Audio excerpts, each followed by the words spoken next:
Bonjour à tous, je me propose de vous présenter aujourd'hui une vidéo sur comment demander la suspension des effets de l'exécution provisoire. En effet, aujourd'hui, de droit, les décisions de première instance sont exécutoires de plein droit. Cela signifie que lorsque l'on est condamné, que l'on veut régulariser un appel, on est obligé de régler le montant de la condamnation entreprise en première instance pour avoir le droit de faire appel, car autrement la partie adverse peut soulever l'irrecevabilité de l'appel.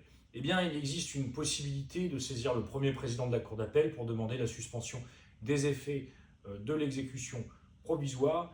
Néanmoins, il faut justifier de deux conditions. La première, ce sont des chances sérieuses de réformation de la décision entreprise. Donc, il va falloir argumenter à minima sur le fond du dossier pour montrer qu'il y a des chances réelles qu'il y ait une réformation en cause d'appel. Et la seconde condition, c'est tout simplement qu'il y a un risque d'entraîner des conséquences manifestement excessives. Lorsque c'est une société, par exemple, qui régularise l'appel, on peut essayer de justifier les conséquences manifestement excessives pour la société en indiquant qu'il y a un risque de dépôt de bilan.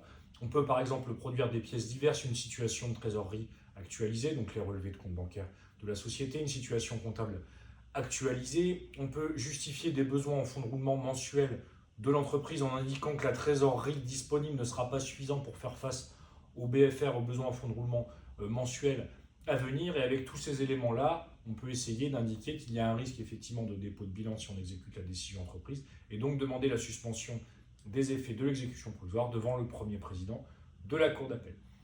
Voilà pour aujourd'hui, j'espère que cette vidéo vous aura plu et je vous souhaite une excellente journée.